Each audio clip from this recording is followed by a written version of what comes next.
பிரியக்கூடிய சக்தி காமிக்குது. அதனால தான் கேட்குறேன். 9, 12 நல்லா இல்லை. செவ்வாய் நல்லா இல்லை. அடுத்து வர சுக்கிரனுங்க. சுக்கிரனை பொறுத்தளவுல உங்களுக்கு பூர நட்சத்திரம் வருது. பூரங்கிறது 3ஆம் வீட்டை தொடர்புது. நேரடியாக நல்லா இருக்கு. நேரடியா நல்லா இருக்கிறதுனால உத்திராட நட்சத்திரம், விநாயகர் வழிபாடு, ஆண் குழந்தை உங்களுக்கு நிச்சயமா உண்டு, ஒரு பெண் குழந்தை உண்டு. ஓகே. சொன்ன விஷயத்தையும் கொஞ்சம் ஃபாலோ பண்ணிக்கிறேங்க. இயற்கையா ட்ரீட்மெண்ட் எடுத்துக்கிறேங்க. கொஞ்சம் நேரங்காலம் குறிச்சு தர்றோம். அது ரீதியா பாருங்க. உத்திராட நட்சத்திரங்கிறது விநாயகருடைய நட்சத்திரம். விநாயகருக்கு இருக்கக்கூடிய பொறுமை மாதிரி குழந்தை பாக்கியத்துல கொஞ்சம் பொறுமையாவே டீல் பண்ணுங்க. நல்லா இருக்கு, ஒன்றும் பயப்பட வேண்டாம். நல்லா இருக்கு, தெரியுதுங்களா? ஓகே. அதனால வந்துட்டு பயப்படுறதுக்கு இல்ல, பயப்படவே வேண்டாம். 100% நான் கேரண்டி சொல்றேன். ஓகேங்களா? ஓகே. நல்லா இருக்கு. ஓகேங்க. ஆனா எந்த நேரத்துல வணங்கணுங்கிறதையும் சொல்லிடுறேன். உத்திராட நட்சத்திரம் நல்லா இருக்கு, குறிச்சுக்கிறது. ஓத்தர். ஓகே. மந்திரங்கள்லாம் தருவோம், அதை கேட்டுக்கிறேங்க. அருகம்புல் சாறு கொஞ்சம் சாப்பிட்டு பாருங்க. இதெல்லாம் குழந்தை பாக்கியத்துக்கு நல்லது. அருகம்புல் சாறு சாப்பிட்டீங்கன்னா 5ஆம் பாவங்கிறது லக்னத்தினுடைய அடுத்த திரிகோண பாவம் சொல்லுவோம். அதுலயும் குழந்தை பாக்கியத்திலேயே உட்கார்ந்துருக்கு. குழந்தை பாக்கியத்துல உட்கார்ந்துருக்கு. குரு வந்து பாத்தீங்கன்னா உங்களுக்கு ஒன்றும் பெரிய வீக்கா காமிக்கல. இருந்தாலுமே ஓகே. அது எந்தெந்த மன ரீதியா வந்து நீங்க வந்து எப்ப உங்க ஒய்ஃபோட தாம்பத்தியம் வச்சுக்கிறீங்களோ அது ரொம்ப நல்லது, தெரியுதுங்களா? அது நீங்க உங்களுக்கு தெரியாதுல்ல, அதை பார்த்துக்கிறீங்க. அடுத்து 6ஆம் வீட்லயே சார் சுக்கிரனை பொறுத்தவரை 3ஆம் வீட்டுல உட்கார்ந்துருக்காரு. 3ஆம் வீட்டுல உட்கார்ந்து ஏற்கனவே நம்ம பார்த்துட்டோம். 4 தான் தொடர்பு கொள்ளுது. சுக்கிரன் வந்து வீக்கா இருக்குன்னு ஏற்கனவே பார்த்துட்டோம். அடுத்து 6ஆம் வீட்டுல ஒரு எங்கிட்டு பார்த்தாலும் பொருள் சொத்து. எவ்வளவு சார் வீடு வச்சிருக்கீங்க? வீடு எத்தனை சார் இருக்கு? வீடு நாமக்கல்ல இருக்கு சார். பட் ஆனா அது வந்து யூஸ்ஃபுல்லா இல்லாம தான் இருக்கு. Means okay. யாருமே நீங்களும் இல்ல, வாடகைக்கு பழைய யாருமே வீடா இல்ல. இருக்கு. ஓகேங்களா? சனி பழைய. 4. ஓகே, சரி, ரைட்டு. தோட்டம் ஏதாவது வச்சிருக்கீங்களா? ஆமா சார். அது ஒரு 2 ஏக்கர் இருக்குங்க. அதுவும் அவுட்டர்ல இருக்கா? ஆமா சார். அவுட்டர்ல. அதையும் பயன்படுத்தாம தான் வச்சிருக்கீங்களா? ஆமாங்க. ஓகே. ஏன்னா எல்லாமே 4 நாளா காமிக்குது. எல்லாம் சனி உட்காந்துருக்கு. அனுபவிக்கிற மாதிரி காமிக்கல. பாத்துக்கிறேங்க. நிறைய விஷயங்களை மாத்துனீங்கன்னா எல்லாமே எல்லாமே அனுபவிக்கலாம். பாத்துக்கிறேங்க. ஓகேங்களா? சரிங்க. ஓகே. 6ஆம் வீட்டை பொறுத்தளவுல குருவே உட்கார்ந்துருக்காருங்க. இன்னைக்கு கேள்வி சம்பந்தப்பட்ட கேள்வி இதான் கேட்க வந்திருந்தீங்க. 6ஆம் வீட்டுல குரு பூரட்டாதி நட்சத்திரம். மறுபடியும் பூரட்டாதி நட்சத்திரமே வந்திருக்காரு. பூரட்டாதிக்கு அடுத்து வர புதன் வந்து பாத்தீங்கன்னா ரேவதியில உட்கார்ந்துருக்கு. ரேவதிங்கிறது 3ஆம் பாவம் நல்லா இருக்கு. ரேவதிங்கிறது 3ஆம் பாவம் நல்லா இருக்கு. அப்ப நீங்க வந்து பாத்தீங்கன்னா உங்களுக்கு பக்கத்துல இப்போதைக்கு அவினாசி அப்பர் கோயில் எப்ப போனாலுங்க அவினாசி அப்பர் கோயில் ஒரு தடவை கும்பிட்டுக்கிறங்க. மாம்பழம் கொஞ்சம் அதிகமா எடுத்துக்கிறங்க. மாம்பழம் கொஞ்சம் அதிகமா எடுத்துக்கிறங்க. நல்லது. ஓகே. பூரட்டாதி நட்சத்திரத்தப்ப அவினாசி அப்பர் கோயில் போய் கும்பிடுங்க. பூரட்டாதி நட்சத்திரத்தை கும்பிடுங்க. எவ்வளவுக்கு எவ்வளவு முடியுமோ அவ்வளவுக்கு நல்லது. மாமர கண்டு ஒண்ணு வீட்டுல வச்சுக்கிறங்க. மாமர கன்று ஒண்ணும், அதுக்கடுத்து ஓகே. பலாமர கண்டு ஒண்ணும், ரெண்டு வச்சு தண்ணி ஊத்திட்டு வாங்க. ஓகே. எந்தெந்த கண்டு சொன்னேன்? எல்லாத்தையும் எடுத்துக்கிற கூடாதுங்க. குழந்தை பாக்கியம்னா மாமரக்கன்று. குழந்தை பாக்கியத்துக்கு மட்டும்தான் செய்யணும். சார் நான் சொத்துக்காக அனுச நட்சத்திரம் போனேன் சார். நீங்க இங்கிட்டு நான் சொல்றது பூரா குழந்தை பாக்கியத்துக்காக, தெரியுதுங்களா? ரெண்டே ஓகே. மரம் தான் கூட சொல்லியிருக்கேன். இந்த 2 மரம் என்னன்னா, ஒண்ணு வந்து பலாமரம் சார். என்னைக்குனாலும் சரி, கார்த்திகை நட்சத்திரம் 9 தடவை வரும். அந்த 9 நாள் கார்த்திகை நட்சத்திரம் அன்னைக்கு மட்டும் அந்த மரத்துக்கு முன்னாடி நின்று விநாயகர் மந்திரம் நீங்க கும்பிட்டுட்டு போங்க. அது இரவு நேரங்களில் வந்தா விட்டுருங்க. பகல் நேரம் இருந்தா அது வந்து கார்த்திகை நட்சத்திரம் சொல்லி வரும். மேடத்துல கேட்டா அவங்க கொடுப்பாங்க, சாட் கொடுப்பாங்க. அந்த சாட்ல பாத்துக்கிறேங்க. ஓகேங்களா? அடுத்து வந்து ஓகே. பாத்தீங்கன்னா நான் சொன்னது என்ன சொன்னேன்? மாமரம். மாமரங்கிறது பூரட்டாதி நட்சத்திரம். அதுல அவினாசி அப்பர் கோயில் வந்து எதற்காக வரலாறுன்னு சொல்லுவாங்கன்னா, பார்வதி போய் அங்க மாமரத்துல தான் போய் உட்காந்து தவம் இருந்ததா ஒரு வரலாறு இருக்கு. அதனால பூரட்டாதி நட்சத்திரம் வந்து அந்த கோயிலுக்கு வரும். அதனால அங்க போய் ஒரு தடவை வணங்கிட்டு வாங்க. 6ஆம் பாவத்துல இருந்தே உங்களுக்கு 6, 6ல இருந்து 3ன்னு வர்றதுனால மருத்துவம் சொல்லுவோம். 6ஆம் பாவத்தை பொறுத்தவரை மருத்துவம் சொல்லுவோம். குருங்கிறது உங்களுக்கே தெரியும், இயற்கைன்னு சொல்லுவோம். இயற்கை மருத்துவத்தின் மூலமாக உங்களுக்கு எல்லாம் நல்லபடியா பிறக்கும். ஒன்றும் பயப்பட வேண்டாம். ஓகேங்களா? சரிங்க. 7ஆம் வீட்லயே சுக்கிரன் உட்கார்ந்துருக்கு. பரணி சுக்கிரன், பழனி முருகனுடைய நட்சத்திரம். 7ஆம் வீட்டு சுக்கிரனை பொறுத்தளவுல இந்த ஒரே நிமிஷம் இருங்க. 3ஆம் வீட்டு புதனை மட்டும் பார்த்துருவோம். புதன் 3ஆம் வீட்டுல உட்காந்து உங்களுக்கு நட்சத்திரமா வந்து பாத்தீங்கன்னா ரேவதி நட்சத்திரம் உட்கார்ந்துருக்கு. ரேவதிக்கு அடுத்து வர்ற செவ்வாய் மிருகசிரிசம். ஏற்கனவே மிருகசிரிசம் கெட்டு போனதை பார்த்தோம். அதுக்கடுத்து வரக்கூடிய சுக்கிரன் பூர சுக்கிரன். பூர சுக்கிரம் நம்ம ஏற்கனவே பார்த்துட்டோம். 4ஆம் பாவத்தை தான் இனிமேத்த பார்க்க போறோம். 11ஆம் பாவமா தொடர்பு கொள்ளுது. நேரடியா நல்லா தான் இருக்கு, ஒன்றும் பயப்பட வேண்டாம். 9, 11 தான் வருது. நல்லா இருக்கும் சார், ஒன்றும் பயப்பட வேண்டாம். ஓகேங்களா? சரிங்க. அடுத்து ஆஹ் புதன் 3, அதுக்கடுத்து மிருகசீரிடம் 9, அதுக்கடுத்து ஆலயங்களுக்கு போகும்போது எந்த டைம் மட்டும் கேட்டுக்கிறேங்க. ஓகேங்களா? இப்ப நான் அவினாசியப்பர் கோயிலா கூட போனா கூட ஆறுல ஓகே. ஆறுல ஆறுல போறதை விட மூணுல போறது பெட்டரா காமிக்குது. அதாவது உங்களுக்கு அந்த பூராட நட்சத்திரத்துல போறது பெட்டரா காமிக்குது. ஆனா ஓகே. குரு வந்து உங்களுக்கு வந்து 6ஆம் வீட்டுல வந்து, சாரி, பூராடம் இல்ல, புதனா, ரேவதி நட்சத்திரத்துல போகும்போது நல்லா காமிக்குது. ரேவதி நட்சத்திரத்துல, அதாவது பூரட்டாதி நட்சத்திரத்துல ரேவதி டேட்ல போனீங்கன்னா கொஞ்சம் நல்லா காமிக்குது. அது கேட்டுட்டு பண்ணுங்க. ஓகே. அடுத்து 7ஆம் வீட்டு சுக்கிரன். 7ஆம் வீட்டு சுக்கிரன் பரணி. பழனி முருகனுடைய நட்சத்திரம். அதுக்கடுத்து சுவாமிகளுடைய நட்சத்திரம். பரணிக்கு அடுத்து வர்ற குரு புனர்பூசம். புனர்பூசங்கிறது 11 தொடர்பு கொள்ளுது. அதுக்கடுத்து வர்ற சனி ஏற்கனவே பார்த்துட்டோம். பூசம் 8 10. 7ஆம் வீட்டு சுக்கிரன் கெட்டு போச்சு. யூரின் போறதுல எப்ப ட்ரபிள் இருந்திருக்கா சார்? இருக்கு சார். ஸோ அதுவும் எப்பயாவது தான் போகும். தண்ணி நிறைய குடிக்கணுங்க. தண்ணி நிறைய ஓகே. குடிக்கணும். தண்ணி நிறைய குடிக்கணும். ம, உங்க வீட்டுல வந்து புளிப்பு சுவையை குறைச்சிக்கிறணும். ஓகே. பார்த்துக்கிறேங்க. 7ஆம் வீடு சுக்கிரன் பொதுவா வந்து இப்படி 7ஆம் வீடு சுக்கிரன்லாம் வந்து வண்டியில போனா சண்டை போடாம வீட்டுக்கு திரும்ப முடியாது. யார்கிட்டயாவது ஒருத்தர் சண்டை போடுற மாதிரி இருக்கும். ஆஃபீஸே போனா கூட பெண்கள்கிட்ட பழகுறத சுத்தமா குறைச்சிக்கிறேங்க. பெண்கள்கிட்ட ஏதாவது பேசினா சண்டை தான் வரும். பார்த்துக்கிறேங்க. 7ஆம் வீடு நல்லா இல்லை. உங்களுக்கு ஹையரா ஓகே. சப்போர்ட் இருக்கனால ஓடிக்கிட்டு இருக்கு. பார்த்துக்கிறேங்க. ஓகே. 8ஆம் வீட்டு சொல்லுங்க. இல்லை ஓகேன்னு சொன்னாங்க சார். ஓகே, சரிங்க. 8ஆம் வீடு சுக்கிரன். 8ஆம் வீடை பொறுத்தவரை சனி ஆயுளுக்கு காரணம் சொல்லுவோம். 8க்கும் 10க்கும் ஒரே நட்சத்திரமா உட்காந்துருக்கு. 8க்கும் 10க்கும் சார் ஒரே நிமிஷம் இருங்க. இந்த 7ஆம் வீட்டில் இருக்கக்கூடிய குருவை மட்டும் பார்த்துருவோம். 7ஆம் வீட்டில் குரு வந்து சார் 7ஆம் வீட்டில் சுக்கிரன் இருக்க குரு வந்து ஆஹ், பரணிக்கு அடுத்து வர புனர்பூசம் பார்த்தோம். பரணியை பொறுத்தளவில் வந்து பார்த்தீங்கன்னா புனர்பூசத்தை பொறுத்தளவில் 11 ஹேஷ்ல உட்காந்துருக்கு. ஹேஷ் 11 11 மறுபடியும் பார்த்தீங்கன்னா ஆயிலியம் வருது. ஆயிலியத்தை பொறுத்தளவில் 12. பார்த்தீங்களா? ஆயிலியத்தை பொறுத்தளவில் 12. பாலின உணர்வுகள் தான் சார் உங்களுக்கு ரொம்ப வீக்கா இருக்கு சார். பயப்படாதீங்க, பயப்படாதீங்க. திரும்ப திரும்ப சொல்றேன். எல்லா இடத்துலயுமே அதான் காமிக்குது. ஓகே. பாத்துக்கிறேங்க. ஆமா, அதுக்கு உயிரணுக்களுடைய சக்தி, வீரிய சக்தி ரொம்ப கம்மியா இருக்கு. பாத்துக்கிறேங்க. அதுக்கு அடுத்து சித்தா ட்ரீட்மெண்ட்டு அதுவே என்ன சார்? பெட்டர் தான். அதுக்கு சித்தா ட்ரீட்மெண்ட்டே ஓகே தானே சார்? இல்லை வேற எதுவும் ட்ரீட்மெண்ட் சார் இந்த நீங்க மாதிரி? இயற்கையா எடுத்து பாருங்க. Life okay. டயத்துக்கு நல்லா இருக்கும். நீங்க அலோபதின்னு போனீங்கன்னா அது இந்த சம்பவம் தான் நடக்கும். இந்த இப்ப நீங்க சொன்னீங்களே அபார்ஷன் சொன்னீங்களே, இந்த சம்பவம் தான் நடக்கும். நான் எதற்காக, ஓகே. நான் இது ஒரு இதுக்காக சொல்லல, உங்களை பயமுறுத்துறதுக்காக சொல்லல. என்னுடைய ஓகே. ஸ்டூடெண்ட் ஒருத்தர், ஓகே. அவர் வந்து அவருடைய சகடைக்கு வந்து ஃபர்ஸ்ட் குழந்தை பிறந்து இறந்தே பிறந்துருச்சு. நான் ஓகே. அப்பவே சொன்னேன் ஒரு சில விஷயங்கள்லாம் கொஞ்சம், சாரி, அபார்சன் ஆச்சு. அப்பவே சொன்னேன் ஒரு சில விஷயங்கள்லாம் கரெக்டா அவர் ஃபாரின்ல இருக்கிறவர், லீவ் கம்மி. அவர் நம்பவும் இல்லை, நான் சொன்னதை செய்யவும் இல்லை. ஒரு சில பரிகாரம்லாம் சொன்னேன், செய்யவும் இல்லை. கடைசியில் பார்த்தீங்கன்னா 2வது குழந்தை இறந்தே பிறந்துச்சு. ஓகே. என்னுடைய படிக்கக்கூடிய ஸ்டூடெண்ட்டுங்க. ஏன் சொல்றேன்னா, நான் என்ன சார் பண்ண முடியும்? சொல்லத்தான் சார் செய்ய முடியும். அவங்க கேட்டா தானே சார் அப்படின்ட்டாங்க.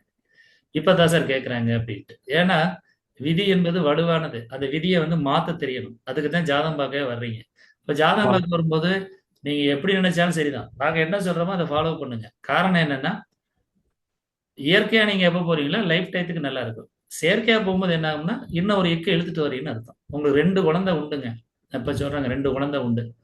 ஆனா ஓகே. கொஞ்சம் கவனமா இருந்தீங்கன்னா நல்லா இருக்கும். கொஞ்சம் கவனமா இருந்து, அதாவது நான் என்ன சொல்றேன்னா, ட்ரீட்மெண்ட் எடுத்துட்டு அப்புறம் நீங்க வந்துட்டு அலோபதி போகலாம். நான் சொல்ல புரியும்னு நினைக்கிறேன்.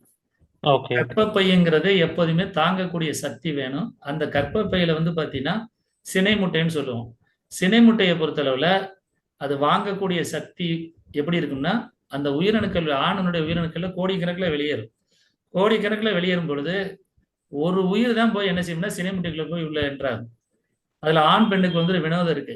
இப்ப ஆணை பொறுத்தல அப்படி இல்லை. அது ஆணனுடைய குறியிலிருந்து உயிரணுக்கள் வந்து ஒரே வழியில போயிடும். பெண்ணுக்கு அப்படி இல்லை. ஒரு மாசம் சினை முட்டை இந்த பக்கம் இருக்கும், ஒரு மாசம் பார்த்தீங்கன்னா மறுபக்கம் இருக்கும். சினை முட்டை வந்து எப்போதுமே பார்த்தீங்கன்னா அந்த பீரியட்ஸ் முடிஞ்சதுக்கு பின்னாடி அவங்க ஜாதகத்துல கரெக்டா ஒரு 10 நாள் கழிச்சு, ஏன்னா அவங்க ஜாதகத்தை பொறுத்தவரையில குரு ஒண்ணு ரொம்ப எல்லாம் வீக்காக இருக்க மாதிரி தெரியல. தாங்கக்கூடிய சக்திலாம் இருக்கு, நல்லாத்தான் இருக்கு. அப்ப என்ன ஓகே. ஆகும்னா, உங்களுடைய அந்த வேக சக்தின்னு சொல்லுவோம் இல்லையா, அந்த உயிரணுக்கள் வந்து பாத்தீங்கன்னா லட்சக்கணக்கில் வெளியேறினா கூட இடையில போய் சேர்றதுக்கு முன்னாடியே அந்த உயிரணுக்களுடைய இது வந்து மடிஞ்சு போயிருது. அந்த உயிர் ஓகே. சக்தி இல்ல, வேகத்தினுடைய தன்மை இல்ல. காரணம் என்ன? இயக்கக்கூடியது யாரு? சனி. சனிங்கிற பொழுது 4 8 10 வச்சிருக்காரு. அப்ப 4 8 10ங்கிறது வேகமா இயக்க விடாது. அதனாலதான் நம்ம என்ன சொல்றோம்னா, அந்த பாலின உணர்வுகளை வே வேகப்படுத்தக்கூடிய சக்தி எப்போ படுத்தணும், நேச்சரா பண்ணா தான் சரியா இருக்கும். நேச்சரா பண்ணணும். நிறைய விஷயங்கள் பேசலாம். பெர்சனலா ஒரு சில விஷயங்கள்லாம் சொல்றேன். நான் அது எல்லாத்தையுமே உங்கள்ட்ட நான் பப்ளிக்கா சொல்ல முடியாது. இருந்தாலும் தாம்பத்தியம் பண்றது எப்படி பண்ணணும், இந்த மாதிரி எல்லா விஷயங்களும் நான் உங்களுக்கு ஒரு கைடு கொடுக்குறேன். அது மாதிரி பார்த்துக்கிறேன். ஓகே. ஓகே. அப்ப 7ஆம் வீட்டை பொறுத்தளவுல சரி, 7ஆம் வீட்டை பொறுத்தளவுல குருவை பார்த்தோம். அதாவது 7 பூரத்துக்கு அடுத்து வர்ற குரு என்ன வரும்? விசாக குரு 12 ஏற்கனவே பார்த்துட்டோம். 12 குரு எப்படி வேலை செஞ்சத, விசாகம் 12, மறுபடியும் விசாகம் 12, மறுபடியும் புதன் கேட்டை வருது. கேட்டையை பொறுத்தவரை 4ஆம் பாவம் தொடர்பு கொள்ளுது. சப்போர்ட் பண்ணாது. திருச்செந்தூர் முருகன் கோயிலுக்குலாம் யாராவது சொன்னா போயிட வேண்டாம். சரிங்களா? போயிட ஓகே. வேண்டாம். அதுக்கடுத்து 8ஆம் வீட்லயே சனி உட்காந்துருக்காரு. ஏற்கனவே பார்த்துட்டோம். 8ல 8 10 வர்றது நல்லதுக்கு இல்லை. 9ஆம் வீட்லயே செவ்வாய். 9ஆம் வீட்டுல செவ்வாய் உட்காந்து உங்க ஜாதகத்துல மிருகசீரிடம் வீடே உட்கார்ந்துருக்கு. மிருகசீரிடத்துக்கு அடுத்து வர்ற சனி பூசம் 8 10. அதுக்கு அடுத்து வர்ற குரு விசாகம். விசாகம்ங்கிறது 12. விசாகங்கிறது 12. 9ஆம் வீட்டுல செவ்வாய் இருந்தாலும் ரொம்ப தள்ளி போய் உட்காந்துருக்கு. ஏற்கனவே நீங்க சொன்ன மாதிரி தான். பிரிஞ்சு இருக்கிறது நல்லது. சேர்ந்து மட்டும் இருந்துடாதீங்க. எப்படியோ தெரிஞ்சோ தெரியாமலையோ சேர்ந்து இருக்கிறது நல்லதில்ல. பிரிஞ்சு இருக்கிறத அப்படியே மெயின்டைன் பண்ணிக்கிற சொல்லுங்க. என்ன ஒண்ணு, ஓகே. உங்களுக்கு ஒரு முரட்டுத்தனமான கோபம் காமிக்குது. அந்த முரட்டுத்தனமான கோபத்தை குறைச்சிக்கிறீங்க. தெரியுதா? ஓகே. ஓகே. முரட்டுத்தனமான கோபம் நான் சொல்றது, ஏதாவது வந்து கோபம் வந்தா ரொம்ப ஸ்ட்ரெஸ் ஆகுறது அது காமிக்குது. அதை கொஞ்சம் குறைச்சிக்கிறீங்க. ஓகேங்களா? ஓகே. ஓகே. சரிங்க. முன் யோசனை ரொம்ப இல்லை, கம்மியா காமிக்குது. நிறைய தடவை முன் யோசனை இல்லாம எதையா போய் மாட்டிக்கிறீங்க. அதையும் பார்த்துக்கிறீங்க. யாராவது ஒருத்தன் ஐடியா கொடுத்தான்னு சொல்லிட்டு எப்போதுமே லைஃப் டயத்துல விவசாயத்துல போய் இறங்குறேன்னு சொல்லி இறங்கிக்கிறாதீங்க, மாட்டிக்கிறீங்க. ஓகே. தெரியுதுங்களா? ஏன்னா சந்திரனுடைய நட்சத்திரம் நல்லா புரிஞ்சுக்கிறேங்க. சந்திரன் தான் விவசாயத்துக்கு நல்லா இருக்கணும். அதுக்கடுத்து செவ்வாய் நல்லா இருக்கணும். இது வந்து சந்திரனுடைய நட்சத்திரமாகி மிருகசீரிடமே 9ஆம் வீட்டுல போய் உட்காந்து ஆசையை தூண்ட பார்க்கும். அதுல மட்டும் பாத்துக்கிறேங்க. உயர்கல்வி படிக்கிறதுல ஏதாவது தடங்கள் ஏற்பட்டுச்சா? இல்ல சார், அந்த மாதிரி எதுவும் தடங்கள் இல்லை. உயர்கல்வி படிக்கிறதுல அரியர் ஏதாவது இருந்ததா? ஆமா சார், ஃபர்ஸ்ட் இயர்ல இருந்தது. அப்புறம் கிரேட், அப்புறம் இது பண்ணீங்க. அது செகண்ட் அடுத்த இதுலயே அட்டம்ப்ட்லேயே கிளியர் ஆயிடுச்சு. பாஸ் பண்ணிட்டீங்க. படிக்கிறதுல கொஞ்சம் அதாவது தேவையான அளவுக்கு தான் படிக்கிறது மாதிரி காமிக்குது. உங்களுக்கு இயல்பாகவே புதன் நல்லா இருக்காரு. அதனால ஃபர்ஸ்ட் சூரியன் நல்லா இருக்கு. சிக்கன் பாக்ஸ் அம்மா போட்டுச்சு, ஸோ அதனால தடங்கள் வந்துச்சு சார். அதனாலதான் அந்த அதிர்ச்சி வந்தது. சரிங்க சரிங்க சரிங்க. அதுக்கடுத்து 10ஆம் வீட்டுல 9ஆம் வீட்டு சூரியனை பொறுத்தவரையில மிருகசீரிடத்தை பொறுத்தவரை அதுவும் பூசத்தை தான் நடத்துது. பூசம் வந்து 4ஆம் பாவத்தை தொடர்பு உள்ளது. டிசைனிஃபேக்டர் குரு நம்ம ஏற்கனவே பார்த்துட்டோம். அதுவும் 4ஆம் பாவத்தை தொடர்பு உள்ளது. அதனால சொத்து நிலங்கள்லாம் நல்லாத்தான் காமிக்குது. நிலங்கள் எல்லாமே நல்லாத்தான் காமிக்குது. ஆனாலும் கொஞ்சம் இந்த விவசாயம் பண்ணும்போது பார்த்து பண்ணிக்கிறேன். விவசாயம் சொல்லி பண்ணீங்கன்னா பார்த்து பண்ணுங்க. இன்னொன்று, அந்த இடம் வந்து பார்த்தீங்கன்னா கொஞ்சம் நல்ல வேல்யூபிளான இடமா காமிக்குது. ஏற்கனவே சொன்னீங்களே அந்த இடம் நல்ல வேல்யூபிளான என்ன ரேட்டுக்கு போகுங்க? எது சார், வீடுங்களா அந்த தோட்டம் நல்ல வேல்யூபிளான இடமா காமிக்குதுங்க. என்ன ரேட்டு போகுது? அது தெரியல சார், ஐடியா இல்லை. ஆக்சுவலி அது வந்து ஊர். தோட்டத்துக்கு போனீங்கன்னா அங்க ஒரு ஆலயம் ஒன்று, கோயில் மாதிரி ஏதோ ஒன்று காமிக்குது. உங்க தோட்டத்து பக்கத்துல எதுவும் கோயில் இருக்கா? ஆமா சார், இருக்கு இருக்கு. என்ன கோயில் இருக்கு? விநாயகர் கோயில். விநாயகர் கோயில் இருக்கா? சரி, வேற ஏதோ கோயில் காமிக்கிறேன். விநாயகர் தான் சார். அப்பாட்ட கேட்டு பாருங்க. ஒரு தாத்தா கும்பிட்ட சாமி மாதிரி ஒண்ணு காமிக்குது. ஓகே. அங்க ஏதாவது கோயில் வேற ஏதாவது இருக்கான்னு பாருங்க. பாம்பு புத்து ஏதாவது இருக்கான்னு பாருங்க. அது இருக்கு சார், அது நிறைய இடத்துல இருக்கு தோட்டத்துல. தோட்டத்துல இருக்கு. ஓகே. நான் எதுக்காக இதெல்லாம் கேட்கறேன்னா, பின்னாடி எதெல்லாம் பிரச்சனையை காமிக்குங்கிறத வந்து தெளிவுபடுத்திக்கிறதுக்காக தான் கேட்கிறேன். புரியுதுங்களா? உங்க தோட்டத்துல பாம்பு புத்து இருக்கிறதுனால எனக்கு ஒன்றும் பிரச்சனை இல்லை. ஆனா உங்களுக்கு அதனால என்ன பாதிப்புங்கிறத தெரிஞ்சுக்கிறதுக்காக சொல்றேன். புரியுதுங்களா? பாத்துக்கிறேங்க. நான் எதுக்கு இதெல்லாம் இண்டிகேட் பண்றேன்னா, நான் உங்களுக்கு சொன்னதுல 100% நம்பிக்கை இருக்கு இல்லையா? கரெக்டா இருக்கு இல்லையா? ஆமா சார், கண்டிப்பா இருக்கு. சரிங்க. ஏன்னா 9ஆம் பாவங்கிறது இறைவனுடைய வீடுங்க. இறைவனுடைய வீட்டுல போய் செவ்வாய் உட்கார்ந்துருக்காரு. செவ்வாயில மிருகசீரிடம் உட்கார்ந்துருக்காரு. மிருகசீரிடங்கிறது வந்து பாத்தீங்கன்னா ஒரு பெண் தெய்வம்னு சொல்லுவோம் பொதுவா. அந்த நட்சத்திரத்தை போக மட்டும் பாம்பு நட்சத்திரம் கூடங்க. பாம்பு நட்சத்திரம் மட்டும் இல்லாம அது வந்து பாத்தீங்கன்னா ஒரு ஆலயமா குருவோடயே சேருது. குருவோட சேரும் பொழுது ஏதோ மறைஞ்சிருந்து பாத்தீங்கன்னா அங்க ஒரு தெய்வ சக்தி காமிக்குது. தெய்வம்னா நமக்கு சப்போர்ட்டா இல்ல, நெகட்டிவா இல்ல, பாசிட்டிவா இருக்கு. சரி, பாசிட்டிவா இல்ல, நெகட்டிவா இருக்கு. அதெல்லாம் தெரிஞ்சுக்கிட்டா அடுத்து நம்ம என்ன செய்யலாங்கிறத தெரிஞ்சுக்கலாம். ஓகேங்களா? சரிங்க. அடுத்து 10ஆம் வீட்லயே சனி உட்கார்ந்துருக்காரு. 8க்கும் 10க்கு சனி நம்ம பார்த்துட்டோம். 4. அது திரும்ப திரும்ப சொல்ல தேவையில்லை. ஜீரண சக்தியில மட்டும் கொஞ்சம் பார்த்துக்கிறங்க சார். 10ஆம் வீடுங்கிறது ஜீரண மண்டலம் சொல்லுவோம். அது ரொம்ப டைஜன் பிரச்சனை கொஞ்சம் காமிக்குது. அதை கொஞ்சம் பார்த்துக்கிறங்க. பொதுவாகவே லிக்விடா எடுத்துக்கிறங்க சார். மேக்சிமம் லிக்விடா எடுத்துக்கிட்டீங்கன்னா நல்லா இருக்கும். சின்ன வயசுல ஆரம்பத்துல இருந்தே கொஞ்சம் பார்த்துக்கிறங்க சார். அதே மாதிரி பொறுப்பான விஷயங்கள் நல்லது சார். ஒரு பொருளை கொடுத்தா நல்லது, அதெல்லாம் ரொம்ப பொறுப்பா பார்த்துக்கிருவீங்க.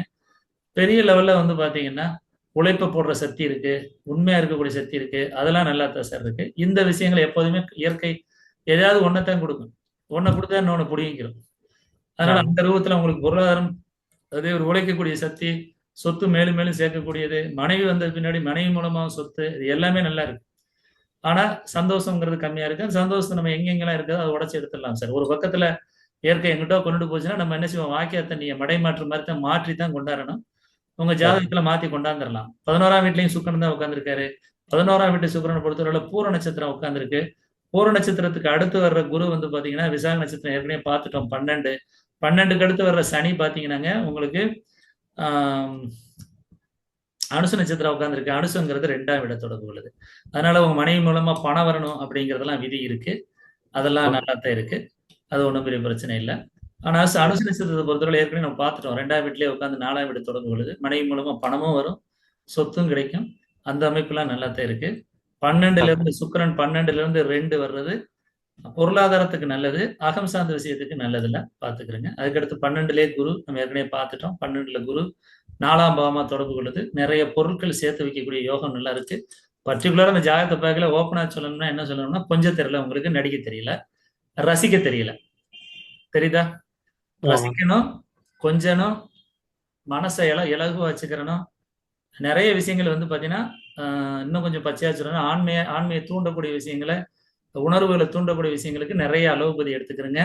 எல்லாம் ஓகே. எடுத்துக்கங்க. எந்தெந்த ஆலயங்களுக்கு போச்சுறோமோ அதை ஃபாலோ பண்ணிக்கிறேங்க. ஒரு சில பரிகாரங்கள் சொல்றேன், அதை கண்டிப்பா செஞ்சுக்கிறேங்க. கரெக்டா ஓகே. செஞ்சீங்கன்னா ஃபியூச்சர்ல இழப்பு ஏற்படாம பாத்துக்கலாம். அதே மாதிரி ஆஹ் சந்தேகங்கிறது 100% அவாய்ட் பண்ணணும். ஓகே. எல்லாத்துக்குமே சந்தேகப்படக்கூடாது. ஓகேங்களா? அதுல கொஞ்சம் ஓகே. கொஞ்சம் அது வந்துரும். மன ரீதியா வந்துரும். உடல் ரீதியா மாத்தணும். உடல் ரீதியா மாத்தினா தான் நமக்கு வந்து நல்லா இருக்கும். ஏன்னா எப்போதுமே ஒரு பொருள் இருக்கும் பொழுது அதனுடைய அருமை தெரியாது. அது இல்லாத போது தான் அதனுடைய அருமை தெரியும். நீங்க ஒரு ஃபிராக்ஷன் ஆச்சுன்னு வச்சுக்கிறீங்க. கால் அடிபட்டுச்சுன்னா அந்த காலுடைய அருமை தெரியும். அது மாதிரி எப்பொழுதுமே வந்து பாத்தீங்கன்னா ஜாதகத்திலயும் அதுதாங்க. நமக்கு வந்து மேக்சிமம் பாத்தீங்கன்னா பொருள் இருக்கு, இல்லைன்னு சொல்லல. அந்த பொருளை வச்சு நம்ம என்ன செய்ய போறோம்? சந்தோஷங்கிறது உங்க ஜாதகத்துல எப்படின்னா, என்னைக்கு குழந்தைன்னு பிறகுதோ அதுக்கு பின்னாடி உங்க வாழ்க்கையில வந்து பாத்தீங்கன்னா சந்தோஷமே ஆரம்பிக்குது. குருதான் உங்களுக்கு 3ஆம் வீட காமிக்குது. அப்ப குழந்தை வரணும் உள்ள. அது வர்றதை தடுக்கிறதுக்கு என்னென்ன வேலைகளோ அது எல்லாமே பாத்தீங்கன்னா சனி உட்காந்துட்டு பண்ணிட்டு இருக்காரு. இந்த பழைய ஓ முறைன்னு சொல்றதா இருந்தா பித்திருக்கள் சாபம்னு சொல்லுவோம். நீ என்ன வேணாலும் செய், காசு வேணுமா, பணம் வேணுமா, சொத்து வேணுமா, என்ன வேணாலும் வச்சுக்க. ஆனா நான் சந்தோஷத்தை மட்டும் கொடுக்க மாட்டேன். 2 ம். பேரை வச்சே நான் பேசுறேன், ஓப்பனாவே பேசுறேன். என்னைக்காவது அது ரொம்ப சந்தோஷமா ஒரு தாம்பத்தியம் இருந்தீங்கன்னு பாத்தீங்கன்னா, அது இல்ல, காமிக்கல. அதை பாத்துக்கிறேங்க. அதெல்லாம் வரணும். மன ரீதியா வந்தா தான் நல்லா இருக்கும். உங்க ஜாதகத்தை நான் இதோட முடிச்சுக்கிறேன். வேற ஏதாவது உங்களுக்கு சந்தேகம் இருக்கா சார்? சார் ஆக்சுவலி இப்போ ஒர்க் பண்றது பெங்களூர்ல பண்ணிட்டுருக்கேன் சார். சரிங்க, ஒய்ஃப் லீவ்ல இருக்கனால இப்போ வந்து நாங்க கோயம்புத்தூர் ஷிஃப்ட் பண்ணலாம் அப்படிங்கிற மாதிரி நாங்க யோசிச்சுட்டு இருக்கோம். சரிங்க. இப்போ என்னோட கம்பெனி லெவல்லையுமே வந்து கோயம்புத்தூர் சேஞ்ச் ஆகுற மாதிரி இருக்கு. ஸோ அதுதான் இப்போ இந்த டைம்ல கோயம்புத்தூர் சேஞ்ச் ஆகலாங்களா? இதான் பண்ணலாம் சார். ராகு திசையில புதன் புத்தி தான் ஓடிக்கிட்டு இருக்கு. புதன் ஓகே. ஃபேவராத்தே இருக்கு, மாத்திக்கலாங்க. ஒன்றும் பிரச்சனை இல்லை. Okay sir. அதான் சகோதரி லெவல்ல நீங்க கொஞ்சம் தள்ளி இருக்கணும்னு சொன்னீங்களா? அவங்களுமே கோயம்புத்தூர்ல தான் இருக்காங்க. அதனால ஒண்ணும் இல்லை. என்ன சொல்றேன்னா, நேரடியா பார்க்கல 9 தாங்க வருது. புரியுதுங்களா? சூரியன் வந்து நான் எதுக்கு சொன்னேன்னா செவ்வாய் 9ஆம் வீட்டுல உட்காரும் பொழுது நேரடியா நல்லா தான் இருக்கு. 8, 10ன்னு வரும் பொழுது ஒண்ணு ஓகே. 8 செயல்படாம 10 செயல்பட்டா நல்ல அந்தஸ்தா இருக்காங்கன்னு அர்த்தம். புரியுதுங்களா? ஓகே. அதுக்கடுத்து குரு வரும்பொழுது 12ன்னு வருது. புரியுதுங்களா? இப்ப குரு ஓகே. 12ன்னு வரும்போது கொஞ்சம் பிரிஞ்சு இருந்துக்கிறங்க. ஒண்ணு அதுக்காக ஒண்ணு இது இல்ல. நம்ம ஒண்ணு பயப்படுற அளவுக்குலாம் ஒண்ணும் இல்ல. ஓகேயா? ஓகேங்க. ஏன்னா விசாக நட்சத்திரம் வந்து உங்களுக்கு வந்து 12 தொடர்பு கொள்றதுனால 9ஆம் வீட்டு மிருகசீரிடம்ங்கிறதுனால ஆஹ், ஓகே. கொஞ்சம் தள்ளி இருந்துக்கிறங்க. அதனால ஒண்ணும் பெருசா ஒண்ணும் பயப்பட வேண்டாம். கொஞ்சம் ஓகே. தள்ளி இருந்துக்கிறங்க. ஓகே. இப்போதைக்கு ஓகே. ட்ரை பண்ணுங்க. ஏன்னா புதன் வந்து ராகு வந்து இடமாற்றத்தை அதாவது ராகு வந்து 7, 9ல உட்கார்ந்துருக்கு. புதன் 3ல தான் உட்கார்ந்துருக்கு. இடமாற்றத்துக்கு நல்லதுதான். நீங்க ஓகே. தாராளமா ட்ரை பண்ணுங்க. சரிங்களா? Okay sir. ஸோ இப்போ இடம் மாற்றங்கிறது இப்போ இமீடியட்டா பண்ணலாங்களா? இல்ல ஒரு 2 மாசம் கழிச்சு இல்ல, நீங்க பண்ணலாங்களா? இமிடியேட்டாவே ட்ரை பண்ணி பாருங்க. 6 மாசம் வரையும் தான் டைம் நல்லா இருக்கு. ஓகே. அதனால இப்ப ட்ரை சார் பண்ணுங்க. ஜூன் மந்த் அடுத்த வரைக்குங்களா? வருஷம் 6வது மாசம் வரை இருக்குங்க. ஒரே நிமிஷம் இருங்க. சுவாதி ராகு, ஒரே நிமிஷம் இருங்க. நீங்க கோயம்புத்தூர் தானே கேட்டீங்க? ஆமா. சுவாதி 2ஆம் வீடு. சுவாதிக்கு அடுத்து வர்ற குரு உம், விசாகம் 12, விசாகம் 12, மறுபடியும் ஒரு ராகு, சதயம், சதயங்கிறது 6. வரலாம், ஒன்றும் பிரச்சனை இல்லை. ஆனா அவ்வளவு தூரம் ஒரு வேலை கொஞ்சம் அதிகமா காமிக்குது, பாத்துக்கிறேங்க. ஓகே. கோயம்புத்தூர் ஸோ கொஞ்சம் வந்தீங்கன்னா நீங்க வெளியில அங்க இருக்கிற மாதிரி இங்க இருக்க முடியாது. கொஞ்சம் ஸ்ட்ரெஸ் அதிகமா காமிக்குது, பாத்துக்கிறேன். Okay okay sir. அது போக இருங்க, ஒரே நிமிஷம் இருங்க. இப்போதான் ஆயிலியத்தில் வச்சு நடத்திக்கிட்டு இருக்கு. ஆயிலியம் 12, 12க்கு அடுத்து வர்ற செவ்வாய், ஆயிலியத்துக்கு அடுத்து வர்ற செவ்வாய் சித்திரை. சித்திரைங்கிறது உங்களுக்கு 11. அதுக்கு அடுத்து வர்ற சுக்கிரன். சித்திரைக்கு அடுத்து சுக்கிரன் பூராடம். பூராடங்கிறது 3. இடமாற்றம் எப்படினாலும் வந்துடுவீங்க சார். ஆனால் ஒர்க்கு கொஞ்சம் அதிகமாக காமிக்குது. அடுத்த வருஷத்து வரையும் நல்லா இருக்கு, பார்த்துக்கிறேன். ஓகேங்க சார். அப்படி எதுக்கு சொல்றேன்னா, நீங்க இப்போ இந்த டயத்தில் ட்ரை பண்ண மாட்டீங்கன்னா அப்புறம் வர்றது கொஞ்சம் சிரமங்க, பார்த்துக்கிறேன். Okay okay sir. 9 மாசத்துக்குள்ள ட்ரை பண்ணி பாருங்க. இன்னும் 3 மாசம் இருக்கு. 3 ஓகே. மாசத்துக்குள்ளேன்னா கொஞ்சம் கொஞ்சம் நேரம் தான் நல்லா இருக்கு, அதை பார்த்துக்கிறேன். ஓகேங்க சார். மற்றதெல்லாம் அவங்களுக்கு நாளைக்கு நாளையோ இல்லை மண்டே சொல்கிறேன் சார். ஓகேங்களா? நாளைக்கு ஓகே வாய்ப்பு சார். இருந்தால் சனிக்கிழமை தான். காலையில் வாய்ப்பு இருந்தால் நான் குரூப்பில் போட்டு சொல்கிறேன். இல்லாட்டி நான் காலையில் கூட நான் உங்களுக்கு அவங்க இன்ஃபார்ம் பண்ணுறேன் சார். ஓகேங்களா? ஓகேங்க சார். சரிங்க சார், அப்படியே நீங்கள் ரெடி ஆகிக்கிறீங்க சார்.